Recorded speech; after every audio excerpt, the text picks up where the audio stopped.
This is for year 2 of what we hope will be an annual event, like the Golf Open or the sighting of the great white shark off the Cornish coast. I'm here to just catch up with and generally talk about things with 2 of my favourite Brians, Eno and Cox. Good morning, boys, and how are you? Good morning. Good morning. We're both cold, I think. It's very cold in the Endeavour room of the Royal Observatory because they have old astronomical instruments here that have to be looked after. He's not talking about Brian's, Cox and Eno, though. The old instruments are actually in cabinets behind us, like ancient brass things from centuries ago. The telescopes, Shaun. Well, they are also instruments, Brian. We were both right. It's the Greenwich Observatory.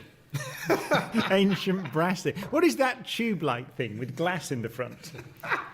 One could almost imagine using that to survey the night sky. That's an excellent idea. I was going to keep a poster in it. That's what I was going to do with it. This is how Robin Ince must feel all the time, attacked by a physicist. He's never said anything that daft. That's what I'm here for.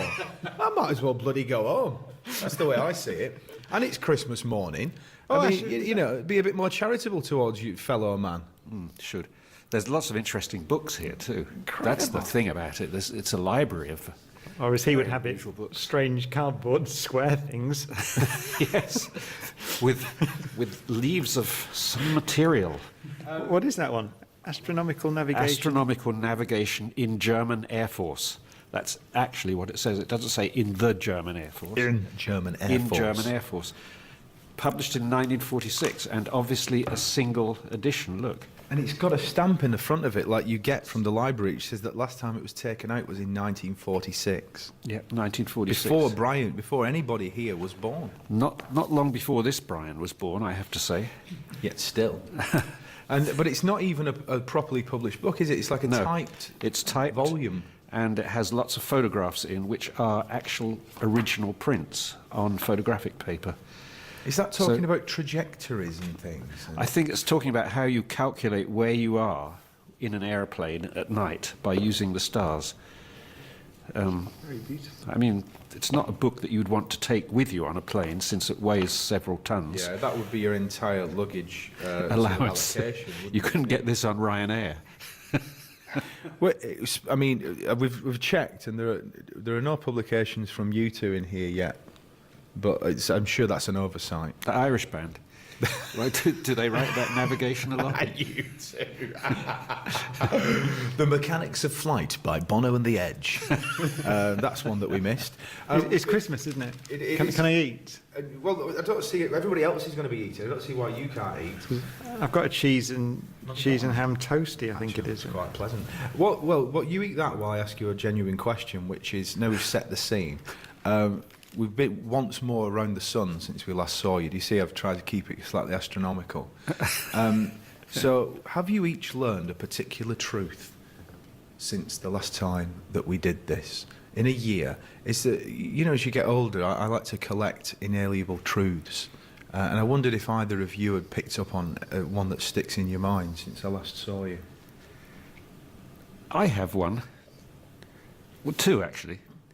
One is that the model of economics that we've been using for the last 40 or 50 years is completely wrong and needs to be rethought. So that's number 1. And the second is that internet radio is a lot of fun.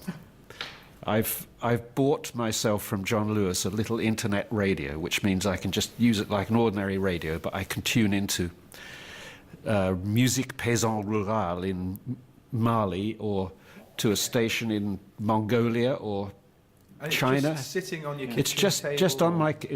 on my kitchen table, just like my other radio used to be. And it's so fantastic. Suddenly I'm listening to KPFA in San Francisco at breakfast time, which of course is midnight for them, and listening to people talking about things going on in San Francisco. Or I'm listening to a radio station from Namibia or something like that. It's like travelling to those places as well. It's amazing. It gives you such a different feeling about the rest of the world. And I have a few favourite stations, because it has a little section in the radio called Favourites. Anytime you hear a station you like, you can store it there. And there's two of them. I don't even know where they come from, but they play really amazing music. One of them plays continuous music with no ads, and occasionally a voice comes on and says, "Rock music." I don't know where this person comes from, but it sounds like, Macedonia or something like that. Rock music. Rock. You've got it. Yeah. That's it. That's what I do. It's such a discovery. Oh, lovely. I love that. I mean, obviously, it's utterly irrelevant because you just listen to Six Music all the time. I mean, it's pointless having, but it's nice to hear that they exist, these things, these internet radios. Actually, following on from that, this idea that you realise there's a whole world out there beyond your kitchen or beyond this country. I was in Hong Kong last week, actually, and we were chattering. Well, this is about 3 weeks ago because this is on Christmas Day. However, we were discussing, we were talking about the state of political discourse in what you might call the West. So certainly America, Britain, Australia as well, where I'd just been. There's kind of let's say a disenchantment with the level of the quality of the politicians that we have. And someone pointed out that this is a problem, actually, essentially, of part of the English-speaking world to a large degree. If you look at China or India, which we often forget is most of the world in terms of population, there is no distrust of experts. There is no backlash against intellectualism. There is real... Obviously, there are different problems in different areas, but this particular problem where we tend to be very Western-centric and say, well, oh no, look, we've got this person as president of this and this person as prime minister of that. It is not a problem for most of the world. And it's a good reset button. And one example, I got slightly optimistic, because this is Christmas, you should be optimistic. I found out that China had just cancelled or mothballed plans to build 150 coal-fired power stations. Yeah. Now, why? It's actually because solar power and wind power are cheaper. So the economic argument has blown away. So all the noise and the politics of I don't believe this and climate change denier this and that, and it's a US and UK and Australian issue. It does not seem to be a Chinese issue or an Indian issue. And that gave me cause for optimism, because you forget that these problems are local and hopefully temporary. Well, I'm a trustee of an NGO called Client Earth, which is a group of lawyers who use legal means to try to force governments to make good environmental decisions. And this year, the Chinese government got in touch with us and said, we need to have 380 active NGOs in China calling the government to account on climate issues. They wanted us to help them set that up. Yeah. And of course we said, well, that's very interesting. Why are you doing this? And they said, we think the issue that contributes most to social disharmony in China is pollution. Yeah. We have to change what we're doing. So they have now asked us to set up all these NGOs, to show them how it's done, how you set up an NGO, to train 20 senior judges in environmental law, and to train over 300 prosecutors who will take cases against the government. So they're asking to set up an opposition, basically. Yeah. And this is a very good example of what you were saying earlier, that we're the only ones with these kind of antediluvian problems of old parliamentary systems that aren't working properly anymore. Yeah, it's interesting, isn't it? Because and I think, I mean, it's partly, as you say, it's partly pollution-driven, partly understanding the science, and there isn't a backlash against science in China. Yeah. Quite the opposite. But also this remarkable point that particularly solar panels, I think the cost has dropped by 95% in a decade. Yeah. So suddenly it's cheaper. So no matter what these people say now, it's almost moved out of the hands of government. It is not cost effective to build coal-fired power It's always stations, commerce so in the end that drives the change, isn't it, in this day and age? But that just before we go on to a song, you've kind of jumped in front of me there quite beautifully, because I was going to mention the fact that one of my favourite things is it's that time of year, and roundups of the best, this, that, and the other. I just do one of the greatest things that I've ever seen with my eyes was Blue Planet 2. Just such a brilliant and beautiful example of what's the best about the BBC, for instance. But one of the saddest things about it was hearing David Attenborough talk about the pollution, plastics in the oceans, and it sort of left me feeling quite despondent for a while. But do you then think that can we trust in science in the end to save us if the politicians won't do it? I think we can't only trust in science. We need a big public movement also to say this is actually what we demand. One of the differences between the Chinese government and ours, for example, is that our governments are made up almost entirely of people with a background in law. Their governments are made up with people with a background in science. And that really makes a big, big difference. This whole, as you're saying, this whole climate denial thing would not be an issue in China. Nobody's pretending the science isn't there. And so I think the important thing about science is that you can trust it.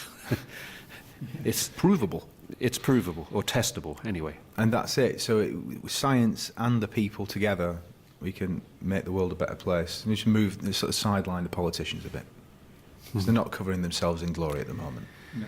Well, they're stuck with old concepts, and they're fighting this same old battle that's been going on for 70 years between the state and the individual, as if those are the only two entities. Yeah. George Monbiot's new book is very good on this. It's called Out of the Wreckage. Oh, I've not read that one. Oh, it's really good. Oh, bloody hell, it's too late to ask for it for Christmas. Actually, I was asked by the BBC to look at the Reith lectures. So Bertrand Russell gave the first one in 1949, but in 1953, Robert Oppenheimer gave the Reith lectures. And it was considered disappointing at the time because they thought he would speak about the atom bomb, because obviously he was the chief scientist on the Manhattan Project, or the director of it. And he didn't mention it at all. So it was like sort of Queen not doing Bohemian Rhapsody or something. They thought he was going to do his greatest hits. What he talked about instead was science and society, and how science can inform the way that we behave politically and as a society. Yeah. And he pointed out that the thing about science is nature forces you to think in certain terms, and there is no option, because reality impinges on your human construct of the world. And the example he gave was quantum mechanics. And this is back in the 50s, so it was very live, this strangeness of quantum mechanics that had been discovered in the 20s. He was part of it. And the example he gave, to go to what you said, was that a particle, how does a particle behave? And sometimes it's appropriate to think of it as a point-like object that behaved like a little billiard ball, but sometimes you have to think of it as a more wavy object that behaves a bit like a water wave, and so on. And they even had a word for this, complementarity, back in the 1920s and 30s, which is you have two that they look like mutually exclusive descriptions of the world, and you have to hold them in your head simultaneously. That's the gift, Oppenheimer would say, that nature forces upon you. You have to hold them in your head. And to what you said, the idea of society, he contrasted the idea of society versus the individual, the collective versus the individual, freedom versus social responsibility. You take those often as axioms, extremes in your political position. You're a libertarian, you think freedom is the thing that matters. You're a communist or whatever on the very far left, you think all that matters is this commune society. When actually, Oppenheimer says, the gift that nature forces upon you as a physicist is you have to hold them both in your head. Yeah. Both of them are equally important. Yeah. They are not. They might be sort of at right angles to each other at first sight, but they are not. They are necessary. And it's a brilliant lecture. But the key point is that it's hard to think like that. It's much easier to go, I am a libertarian, or I am a Marxist, or I am a whatever I am, when actually all these things are necessary to run a society. Well, the other dynamic that works, of course, is that the predisposition of the media is to attack anybody who changes position or who appears to change position. So what I think in so many of these questions that are presented as binary choices, that there's actually a spectrum of choices, and in different situations you'll need to be at different points on that spectrum. Yeah. You know, clearly some things are better run by the state, some things are better done by individuals. It's ridiculous to take only one position. But of course, if you seem to be what they call flip-flopping, then that marks you out as weak, not a proper leader. Which means responding to evidence in another language, doesn't it? We're not doing that. We just want you to stick to your original idea and stick with it until the death. Well, just before you pour another port, let's have a little bit of music, and then we're going to come back with more chat, of course, from Brian and Brian. What is the best Christmas song of all time? That's a good question, isn't it? Well, for me, I think it has to be the Kirsty MacColl one. Oh, It's Pogues and Kirsty MacColl. Yeah. I'm glad you said that. For a minute, I thought you might quote something that I'd not heard, or but that's such a quintessential. Oh, it's a classic, lovely isn't song. it?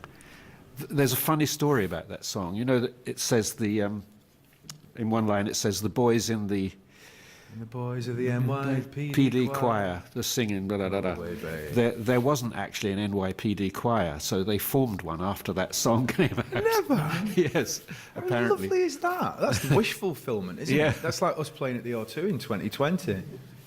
Think it and they will come. But I'm here at the Royal Greenwich Observatory with Brian's Eno and Cox for what is becoming an annual, experiment in conversation and thought. Certainly for me, and I think we're straddling the east and west line here somewhere in this room because we're at Greenwich Mean Time, of course, and it runs. I think it kind of runs through this very room, Greenwich Mean Time. Didn't we work that out?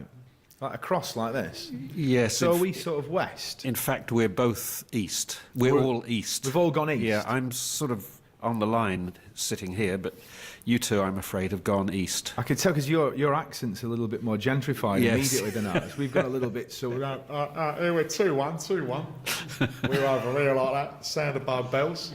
Whereas I'm I'm more refined. That's right. Yes. Well, I'm closer to Barnes. Says Brian. I love it, but it's so nice to be here. I guess latitude and longitude was all. I don't know what the hell I'm talking about, do I, Brian? You're trying to sort of Latitude and longitude build and the that. conversation around the location.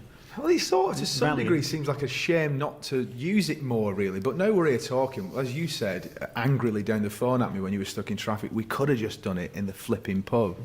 Well, no, were you not professional and bringing in the context? Which I think you're doing beautifully. I think you're painting a picture in the listeners' minds. That's all that matters, isn't it? And I And was I gonna- think we have a kind of objective now, don't we, that every year we're going to move it exponentially further south. So, Yeah. so next year it'll be in Luxembourg, then the one after that in Riyadh, for example. then Tasmania. Auckland, yeah, Tasmania stroke Auckland, depending on which is the cheapest room. And then we're off the planet. I think then it's Venus then. Well, I think SpaceX will be transporting people to Mars probably by the time in 5 or 10 years. Let's A bit you of see, luck. you've thrown me 10 the years. proverbial conversational lifeline there, Brian, as you always do. Tell us which one's SpaceX now? It's not Virgin Galactic.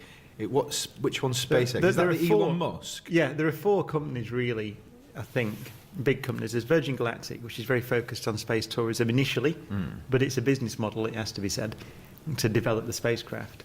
They have, for example, a satellite launch business, which is interesting because their first project is to launch communication satellites, small ones across Africa, to provide high-speed internet access, wow. which is one of the things you need to develop as a country. So there's Virgin Galactic, there's SpaceX, which is Elon Musk's, which is basically funded by a contract from NASA to deliver cargo, but then also astronauts to the space station. And So- doesn't he do reusable rockets as well? Well, that's the key point. The other one's Blue Origin, which is Jeff Bezos' company, which is at the moment primarily, so that's Amazon, funded by him, I think. Delivering to Venus. That's Yeah. Where's your drop-off point? And then Sea of also tranquility. Paul Allen, actually, the Microsoft billionaire, has also got a launch company, which is a bit more secretive. But they're all interested in reusable rockets, and they've got them. And the key point is that the cost of getting into space, so the science fiction future that we were all promised, Space 1999 and all those things, which I thought, I mean, I've got the outfit, by the way, as you know. It's brilliant. I had a Space 1999 outfit made because I always wanted one. Martin, it's the black arm, the black arm thing, the commander. But anyway, that future didn't happen because the cost of accessing orbit, even though it's only 200 miles, right? It's not far, but the cost was so high. But Elon Musk points out that let's say we go and get on a plane now from London and fly to New York and get off and then blow the aircraft up. That would be an incredibly expensive ticket. But that's what we've always done with rockets. We've used them once Yeah. and blown them up. And now we don't. So SpaceX and Blue Origin and Virgin Galactic have solved this problem in different ways. And that means that the access to space is cheap. And what Jeff Bezos, I went to his factory in Seattle, and it's a rocket factory, and there are rockets there. And he said, you know, the point is, when I built Amazon, then, and it's not that long ago, in the 90s, what I needed was two things, the postal service and the internet. And those are pieces of infrastructure that had been provided, and then entrepreneurs could move in. So the world we live in now is really built on those pieces of infrastructure, particularly the internet.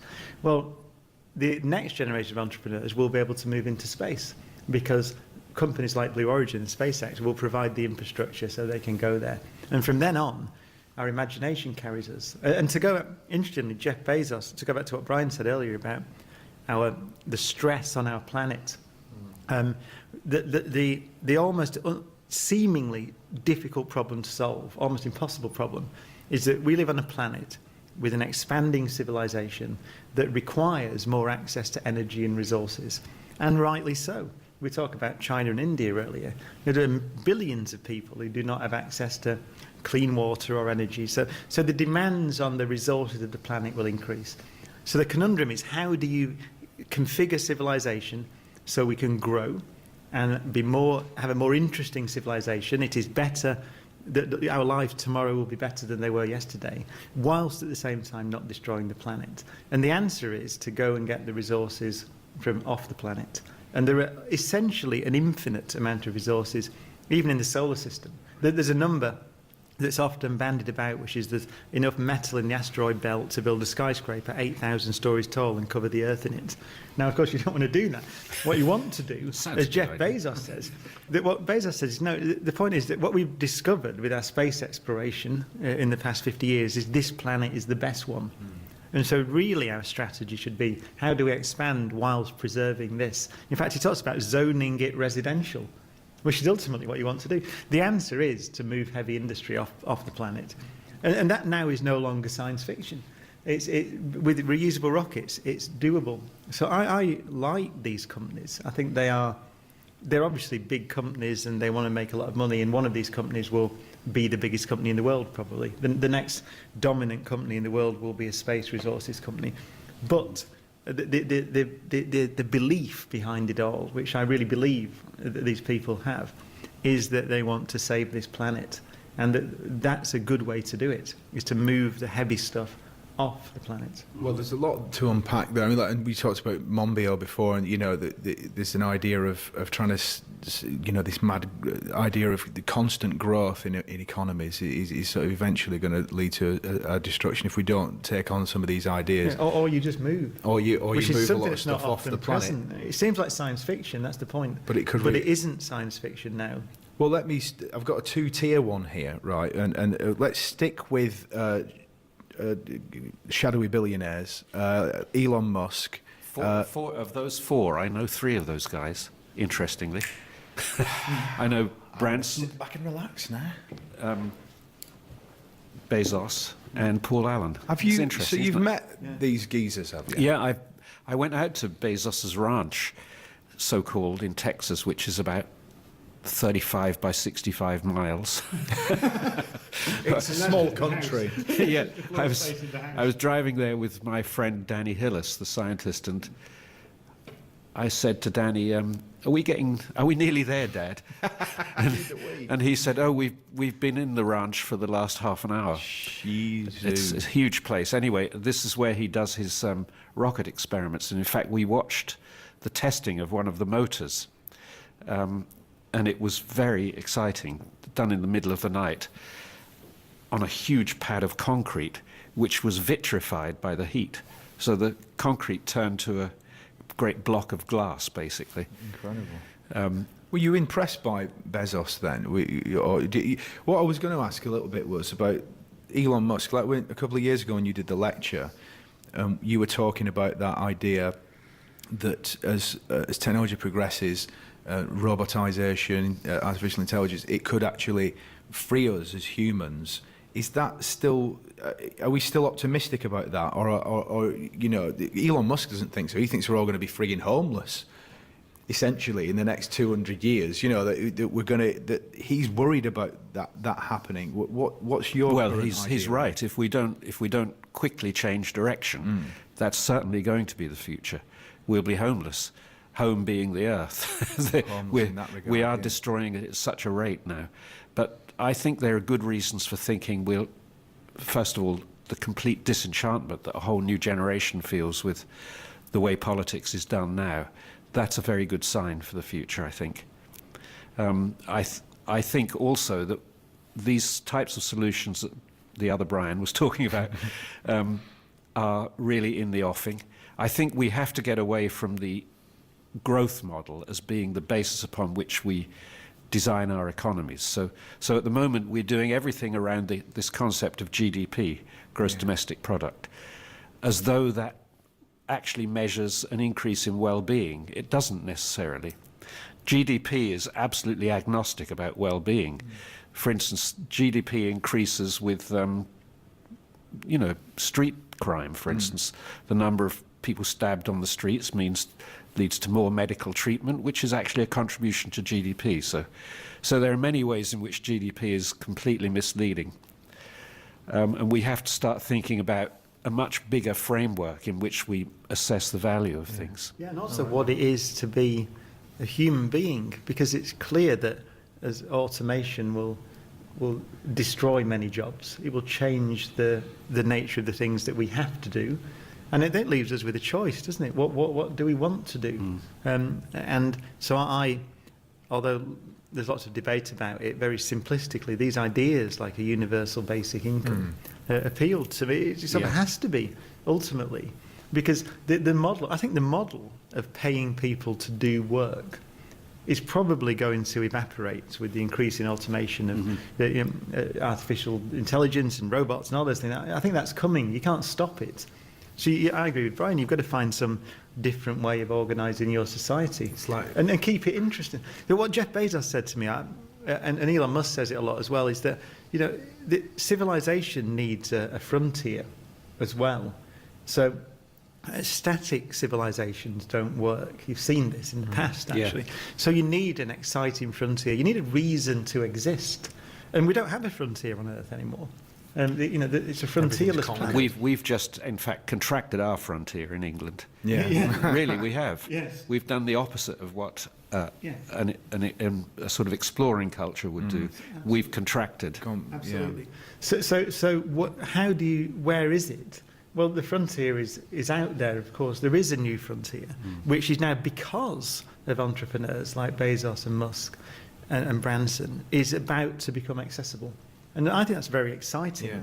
But at the same time, it's clear that this model that we've had, we're in, the Greenwich Observatory. It's one of the great sort of signs of Victorian prowess and those things, or Georgian even, isn't it? And the beginnings of that industrial age. People talk of the third industrial revolution now, don't they? Which is clearly here.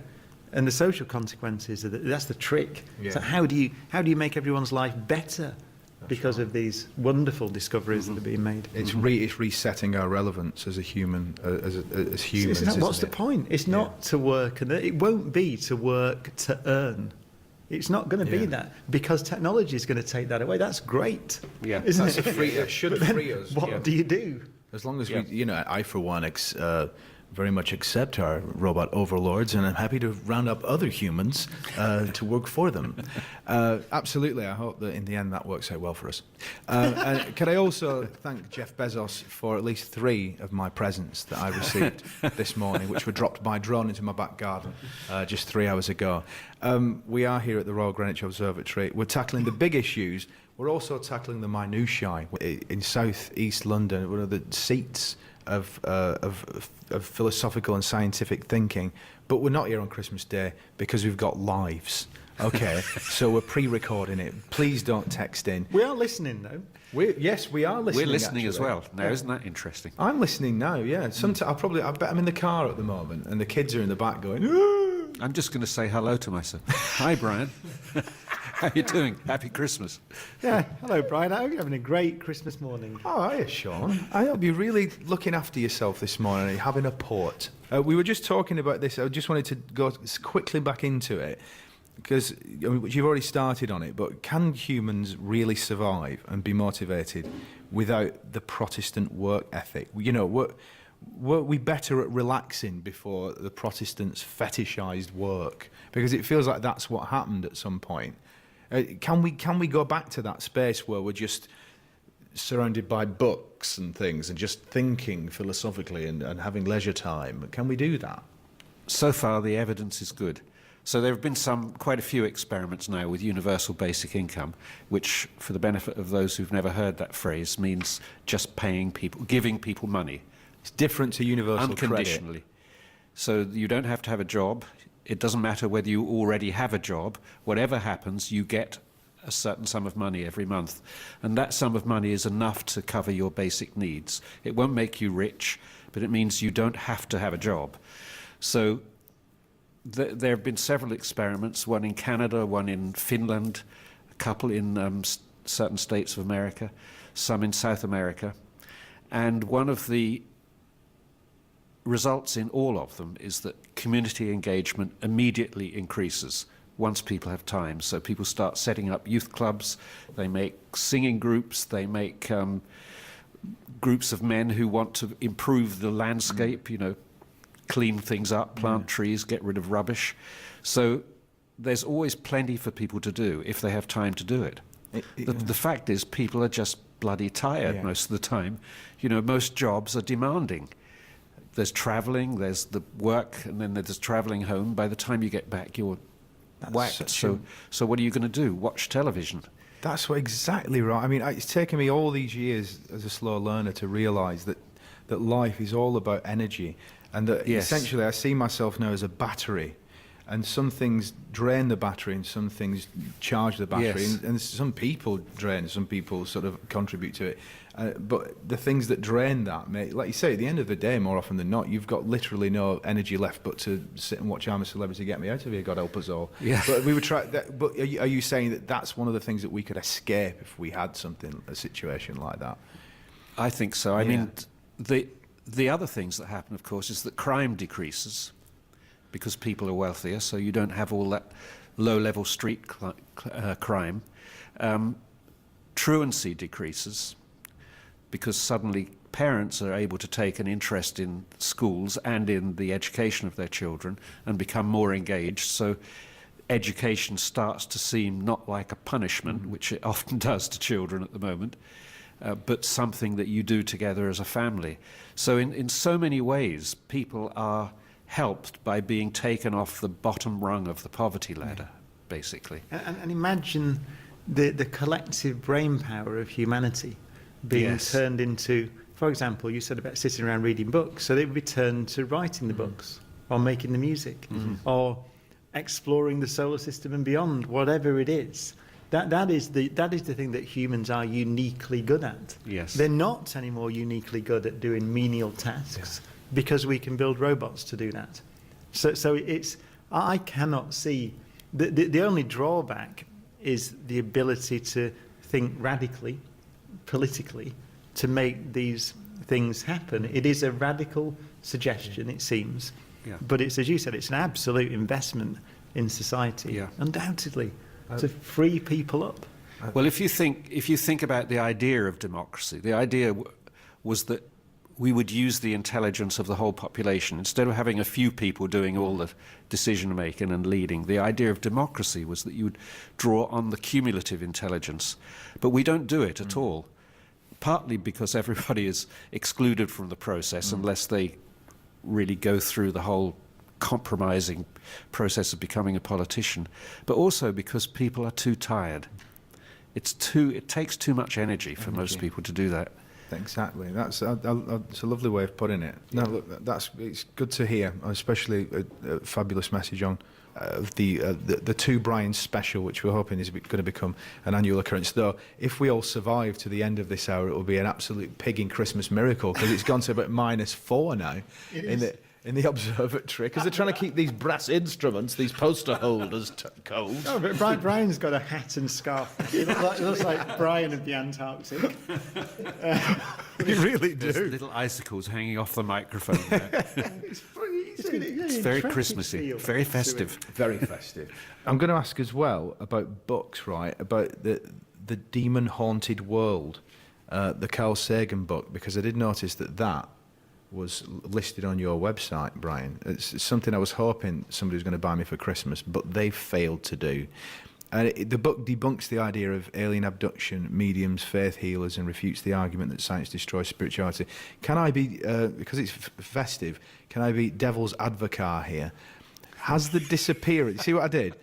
Has the disappearance of spirituality and its replacement with social media and consumerism, yes, I'm reading this, led to a worldwide depression and sadness? Is spirituality not better than a void that is filled by little more than consumerism? Yeah, well, The Demon-Haunted World, it's Carl Sagan's great book, Science is a Candle in the Dark, and it's not arguing for a removal of wonder and mystery from the world. Quite the contrary, those are the driving forces behind human exploration. What it's arguing is that the nature is more wonderful than any of the rather less wonderful constructs. It sounds aggressive when you say it, but he's almost. He tells the story of being in a taxi with and the taxi driver says to him, "Oh, you're that guy that I see on television. What about alien abduction, or what about this?" But he's almost regretting the fact that so he's saying this person has that desire, that hunger for the unknown, which is a wonderful thing, and they've been misinformed. It goes back to what we talked about earlier with education. It's like it's regretting the fact that the doors have been closed for this taxi driver, and he wants to open them. So it's not negative at all. It's not saying what a stupid person believing in all this nonsense. He's saying I understand why people believe or are interested in the mysterious, and the universe is mysterious. It's so much more mysterious. You know, the Nobel Prize this year awarded for the detection of the collision of two black holes, 30 times the mass of the sun, 1.3 billion light years away, shaking the fabric of the universe, causing a storm in time that swept across the universe for 1.3 billion years and was detected by laser beams in Louisiana and Washington State. It's magical stuff. It's better than any fiction, isn't it? It's a really positive book, and certainly not a book that's attacking people who believe in stuff. That's not the point at all. I guess that the thrust of it is what I do see people struggle with the idea that in the modern world that for so many centuries God was a real the belief system was there, and it was something to lean on and to rely on, especially in difficult times for people in difficult circumstances, and to have that removed sometimes does leave a void into which other things fall, doesn't it? And there's no question that it's on the rise a little bit, isn't it? You know, anxiety, and especially amongst the young, and you know, I just wonder what we can do about that as a society. So you're forced, if you remove the simple or comforting explanations, to face the human situation as it is, which is as a temporary. Our lives are temporary, and they're physically finite. We're small little things on a mote of dust in a possibly infinite universe. That's what we are. But in that, I think once you accept that, that's the road to understanding the value of your life, I think. I think the other thing I would say is that there seem to be two different temperaments broadly between people. There are some people who are frightened by uncertainty and not knowing, and others who are excited by it. And unfortunately, most of our education systems present knowledge as though it's a finished job, whereas you should really present it as the start. You know, you learn this in order to find out new things, in order to tell you what we know so far and to tell you what we don't know. Yeah. Now, I think people have to really be educated to enjoy being uncertain, to enjoy the feeling of not knowing how something works. Because a lot of the attraction of religion is that it's a kind of end-all argument. It's, okay, we don't understand how this works, so we'll say it's God. You know, you can imagine how effective that was when people looked at rainbows and thunderstorms and had no other babies explanation. appearing out of people. You know, how does all that work? Yeah. Well, gradually, as time goes on, we find out how those things work. So there's actually less and less room for that kind of an explanation. We don't find that explanation satisfactory because we can't do anything with an explanation like that. To be told that it all happened by magic is useless. Yeah. You want to know actually how it happened, how it worked, so we can use that knowledge to understand something else. But this is an educational position, really. Yeah, I read something about this, an article, that there's a name for it. I think it's called cognitive closure. So that idea that there are two different character types. And cognitive closure is if we do an exam on a Friday, we all want the results on Monday. So we all know what cognitive closure is and we all want it. But there's a certain character type you can define that requires that for everything. Like, what is the point of my existence? Yes. I want cognitive closure. I want an answer. Yes. And that, but the whole, as you rightly said, what education gives you is the power to explore that extremely difficult question about what it is to be human. It's much richer experience to understand that you have to research. That's what your life is. It's researching the answer to that question, ultimately. So there's no point in having an answer to it when you're 11 years old or 10 years old. There's nothing else to do. Your life is then pointless, basically. Yeah. I love that. That's made me feel a little bit more relaxed about everything, to be perfectly frank, which is a great Christmas gift. You're halfway through your exploration of what it is to be Keaveny. Oh, God, the mysteries, the wonders of Keaveny is a whole another 8-part series. What is it? What is it to be Keaveny? What is Are you this imagining Attenborough? Yeah. Yeah. I agree. Yeah. We could have cameras going into you and diving through you. In the disabled toilet, 8:38 a.m. Shaun Keaveny looks at himself in the mirror and wonders why he's still here. Yeah, that's something that we could get commissioned immediately. Exactly. He knows exactly why he's bloody here. Well, here's another question for you. Who are the best Brians that you've ever met, apart from each other and yourselves? There are lots of famous Eminent Brians. Brians. A lot of Brians, yes. I remember going to visit a friend of mine, a painter called Brian Young, in Chelsea Art College once. He was teaching there at the time. And at lunch, we sat down at a table with a few other people, and we realised that everybody at the table, and I think there were 6 people, was called Brian. This was a sort of an embarrassment of Brian's, you know. That's the collective noun, isn't it? Do you remember we first met, I think, with at the, it was a Starmus Festival, wasn't yes. it? And it was us and Brian Schmidt, Nobel Brian Prize Greene. winner, Brian Greene, the great physicist, Brian May. That's right. So at least Us 5 two. of us. There was another one as well, wasn't there? I think there were 6 altogether. Oh, I can't no, believe I it. know what it was. It was Neil deGrasse Tyson decided to change his name to Brian. Yes, yeah. Yeah. Well, you see, we've got a little bit of a Brian-related surprise in a second, actually. I teased and tantalised you with a promised Brian here. We've already got 2 wise men here. I don't count.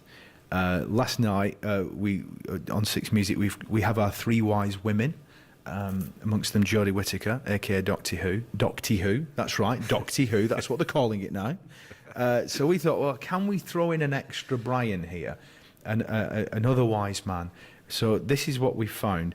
He's done a question for each of you. Let's hear what he has to say. Hello, lovely Brian Eno. Brian Eno. Who said this? We shall not cease from exploration. And the end of our exploring will be to arrive at the place where we started and know it for the first time. Do you know who that was? It was a Brian. Yes, it was a Brian. It was Brian Blessed. It wasn't, it was T.S. Eliot. Oh, well, yeah, I don't think he wrote the... That wasn't even your question to answer. I was saying, Brian Blessed did not write that. Brian It was Blessed T.S. said it. That's excellent. Let's see what he's asked you. Hang on, I'm probably pressing the wrong button here. Oh, this is to Professor Brian Cox, OBEFRS. Have a magical, peaceful Christmas. Let us soon travel in Dandare's spaceship Anastasia together and land by the face in the Sidoni region of Mars. There we can whisper together tread softly, for this is holy ground. It may be, could we look with seeing eyes, this spot we stand upon is paradise. Onwards we go, Brian, at the speed of light, and rejoice at Alpha Centauri, and reach the golden frontiers of Orion. There we can celebrate Drake's equation and contact the inspirational civilizations beyond. Lots of love, Brian Blessed. Now, the quiz for you, my lovely Professor Brian Cox, who I adore.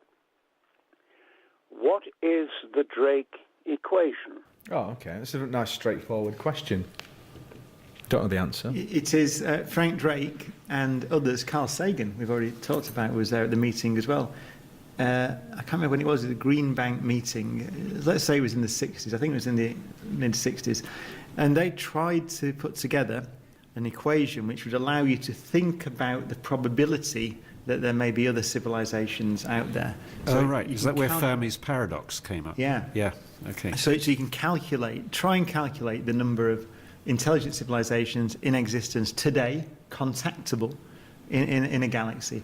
And it's not, you wouldn't try and calculate the number, but it focuses your mind. So it's on how many stars have planets around them that are the right distance from the star to have oceans. And on those, how many does life begin? And on how many does life become complicated and so on. So it allows you to think about the probability. And I saw Frank Drake actually recently, and I think they came up with a number of 1,000 or so, a few thousand, and they still stand by that as a good estimate. Whereas, as Brian said, there's a thing called the Fermi Paradox, which is essentially we have not seen any. We have not seen any evidence. No evidence.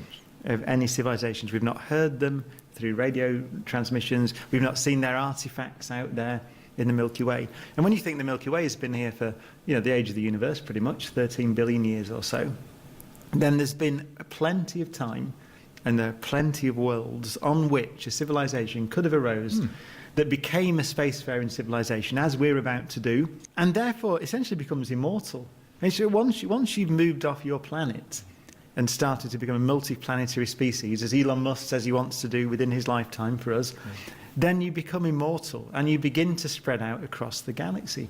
And we see no signature of any of those civilizations. Imagine what we could do in 1,000 years, or 2,000, or 10,000, or a million.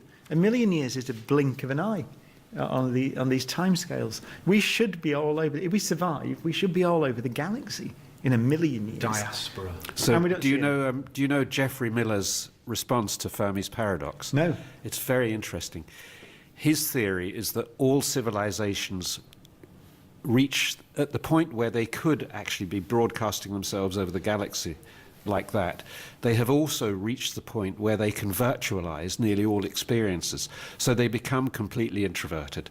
So, for instance, food turns into eating sweet things and just for the sake of the sweetness and not getting nutrition from them. Communication turns into Facebook and instead of face-to-face. So the notion is that once you become virtualized, which means to say you can strip parts of experiences away and just do the bits of the experiences that you like, you become entirely inward directed and you cease to exist, actually, because you've given up on the thing that you were talking about earlier, the frontier. You've stopped looking at the frontier. When you say that, it seems to me our lifetime now, the next 10 or 20 years, is the crucial time. In all of human history, I think this is it. Because we either become that spacefaring civilization. If we carry on like this, we could be on Mars and beyond within my lifetime. Or we become that civilization. And there's also evidence of that, of course. Our politics is certainly in the West is beginning to fail. We're becoming more trivial. We spend more time watching television and blah blah and all that stuff, and on Facebook. And also, isn't there part of that argument to do with self-destruction as well? The fact that technology comes to a point, and then you sort of the civilization explodes itself because of all the things that we know happens between intelligent beings. That's another possibility, isn't it? That a lot of civilizations have sprouted up, but they've kind of self-destructed before they've got to us. And surveillance, for example, which is a problem that we're now starting to realise is a product of our use of the internet. surveillance becomes a method of control. And control is important, not just because of this kind of nice idea of freedom, but because freedom is actually the possibility of experimentation. It's the possibility of going somewhere that somebody didn't go before. And surveillance limits that. If you have a highly overlooked society, it prevents experimentation. Yeah. It stops people going to new places. Can I ask you a question about your musical history? Because do you think music as because it's obviously much more commercial now than it was, in a sense, there are fewer record companies, put it that way, exercising more control over the market. Do you think that the experimentation will become mainstream? It's possible for it to become mainstream in the way that it used to be. And I'm thinking about many of the things that you've been involved in, you know, Roxy Music, Bowie, and onwards, U2, album, all those things. Do you think that's possible now? I think actually it's happening more now than it ever has done before. Because one of the interesting things that happened is that when the record companies stopped being such an important part of it, it meant that a certain set of bottlenecks were removed. And suddenly, I mean, I keep hearing no end of stuff that I've never even heard of these people, and I think, boy, that's really good. Yeah. There's so much going on that didn't come through any kind of official filter. People making records and putting them out on SoundCloud or whatever. The big live bands, though, are still the big old bands, aren't they? Yeah, you I look know. at the people who play Wembley Arena or Wembley Stadium. Yes, still... I think that's a different process, though. I think when any art form is young, like rock music was for the period you're talking about, it very quickly forms a canon of people that everybody knows about. Like everybody knows the Beatles, the Rolling Stones, Jimi Hendrix, a few other names, because that was all there was to listen to, actually. There wasn't that much competition, so everybody heard and talked about the same things. But what happens when an art form starts to mature is that it fragments, and there are niches. You know, there are people who know everything about hip-hop and nothing about country music, and so on. So I think we're in a very complicated condition now, but as absolute zero is met here at the Greenwich Observatory, it is time to say goodbye to our friends Brian Eno and Brian Cox for the second, which we hope will become genuinely inaugural, meeting of minds. It's not been inaugural, you don't mean inaugural. You mean not annual. inaugural, annual. Pendant's Corner there, annual. Absolutely. Well, I didn't get around to a lot of my questions. Like I was going to ask for Brian Eno's best 1970s story and Brian Cox's best astronaut story. I haven't got time for that. No, I was going to ask you They're about. no good stories from the 1970s, really. It's boring to me. Yeah. I was going to ask you about what an alien civilization might look like. We haven't got time for that. This is all stuff that we can ask next year. Yes, save it. We'll save it because we'll be doing it again next year from Riyadh. We've already booked the plane tickets while we've been on air.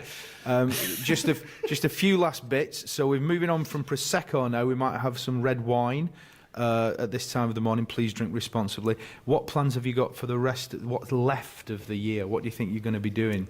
Well, being a pendant, I like to look at what I've done over the year and listen to what I've done, because I produce such a lot, I make such a lot of music, and I often don't listen to it again after I've done it. Because Reflection was this year, wasn't it? That was this year, yes. And so were you... but that's an ever-changing piece as well, isn't it? Yeah. It's a long piece, a year long. So it's going to take me most of next year to listen to it, actually. I've cancelled all appointments, really. So that's what you're going to be doing. I'm going to leave the country and go to another country. My own personal Brexit. Is that a Depeche Mode song? That's Brian's exit. Brian's Brexit. Yeah. It's a literal Brexit. No, it's the Johnny Cash version's the best, isn't it, of My Own Personal Brexit. We should play that. My own personal Brexit. That's an excellent idea for a final song, isn't it? My Own Personal Brexit. Jesus. But Johnny Cash. But Johnny Cash's version. How lovely. Okay, it's great. It's just so wonderful that you take the time to do this. Thank you very much indeed for doing it. It's a pleasure and a privilege. Let's all raise a glass of decent red wine now to see us into the next phase of Christmas Day. But Brian Eno and Brian Cox, thank you so much for being with us today.